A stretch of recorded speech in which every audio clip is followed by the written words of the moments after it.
Hi everyone, my name's Pieta Valentine. I've written 2 books, The Resident's Voice from a Dementia Unit and The Resident's Rise from a Dementia Unit. Today's session is on increasing concentration through positive company in a dementia facility. Okay, so positive being the big theme, we've been through that in the last 2 videos on concentration, and now it's positive company that we're going to focus on.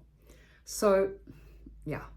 It's really important to be able to establish a positive group, positive friends, positive dynamic in a dementia facility, because it can be pretty chaotic, in such a unit.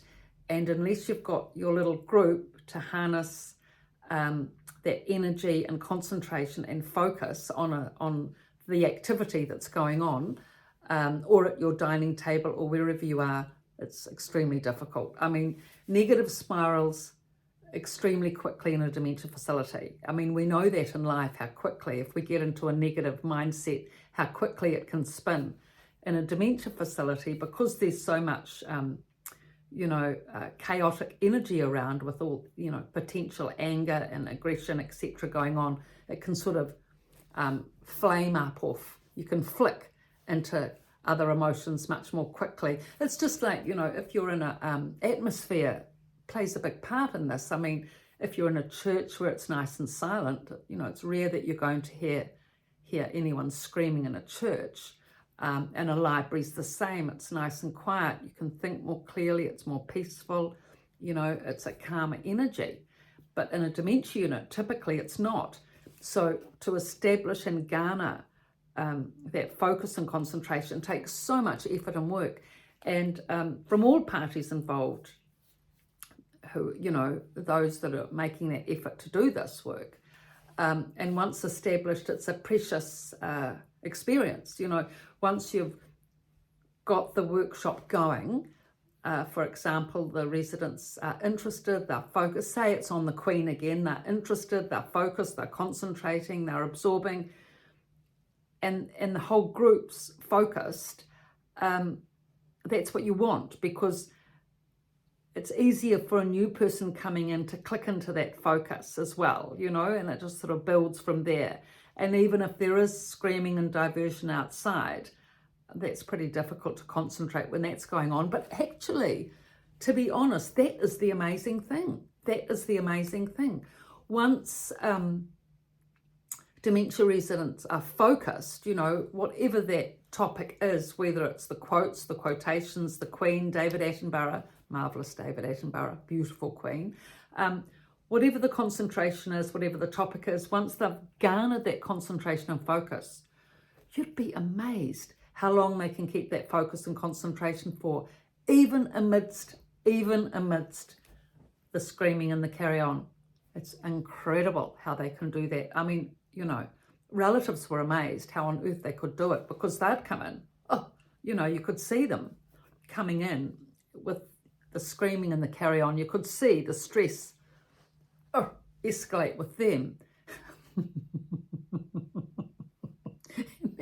And then they'd look over and see the residents, total focus, total concentration, not affected. We are one, we're a unit, we're united. We're not going to be disturbed by that. This is our thing, the topic, on we go. Yeah, it was a real thing. And relatives really used to, note this.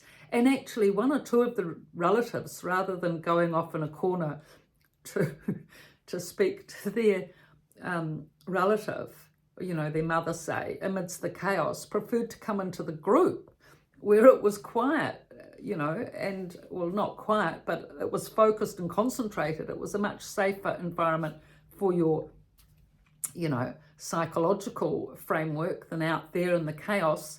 And it was good. It's actually good when relatives can join in this. So this is how the power of the group, there's a feeling of a safety net involved as well. I mean, even a physical safety net, because chances are if someone aggressive comes over, someone will get out their walking stick, handbag, or start yelling on behalf of a more vulnerable resident, which is protecting.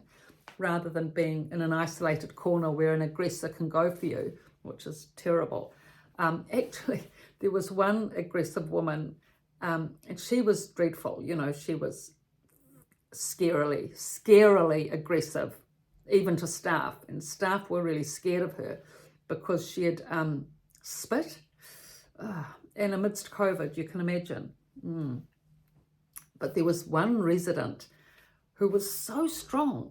She was like, I don't know where she got that confidence from and that strength, but she was so strong and had such a confidence in her own self-autonomy. She'd go over to this woman and say, you know, big bust, tall, strong, don't do that.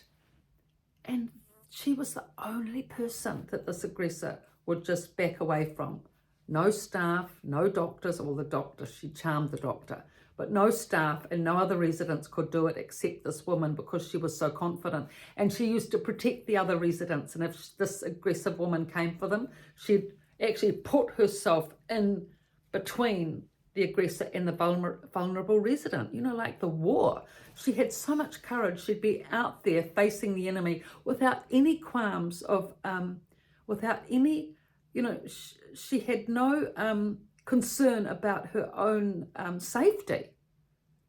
You know, I could see that she was totally confident that she wouldn't be harmed.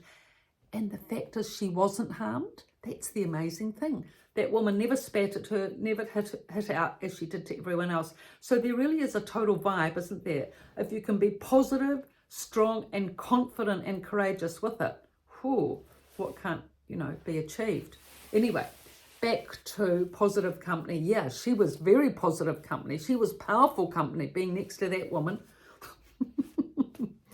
She could help you a lot, you know. And the thing is, to be able to concentrate and build your focus from positive company, you need to be protected, don't you? I mean, you can't do all this if you're being hit over the head or slammed with a handbag, you know. You have to be, you know, comfortable and settled and safe and focused, and the group has to be there and on it goes, you know. So there's quite a lot that has to be in place. I mean, and you have to be well cared for, and you have to have had good sleep, and you have to have eaten and drunk enough fluids, and all the rest of it has to come into place. I mean, you've got to be well cared for first to then be able to concentrate on top of that. And if you do have good cares, you know, if you are well hydrated, if you're eating well, if you're sleeping well, all these things help a lot, because you arrive at the workshop or the session and you're clear-headed, you know, you're ready to make an effort. Whereas if you're exhausted and you haven't slept and you've had too much sugar and you haven't drunk enough water and you're dehydrated and on it goes, you're not going to be able to do anything effective in terms of concentration then.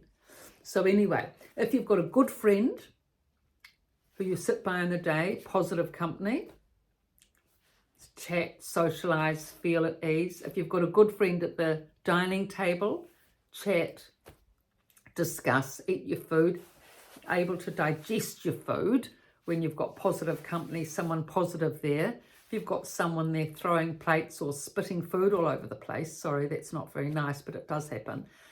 You know, you're hardly going to be able to eat with that. So that's why the positive company, getting a friend or getting a couple of ladies at your table that you get on with at the dining table for each meal, same, you know, same dining tables. Generally everyone's at the same dining table for each meal time. So you've got 4 at a table. So sometimes they're mixed tables, yeah. But often it's 3 other women, because the majority are women. So those 3 women that you see, breakfast, lunch and dinner, if you get on well with them and they're positive company, as the well socialized often are, nurses tend to put them in a group and, you know, together at the same table. That's a big boon for your relative. Just note that, because that means at least they can eat, they can digest, they'll drink, and they'll be a lot more settled. So this is how positive company, a positive friend, a positive little group of people, you know, friends at your dining table, the positive group, you know, positive thoughts, words and actions. Because with positivity, then you'll be able to concentrate as well, because you're settled when you're positive and happy, and you can absorb more. So this is a really big subject. I'll be going on with future videos, but thank you for your likes and subscriptions.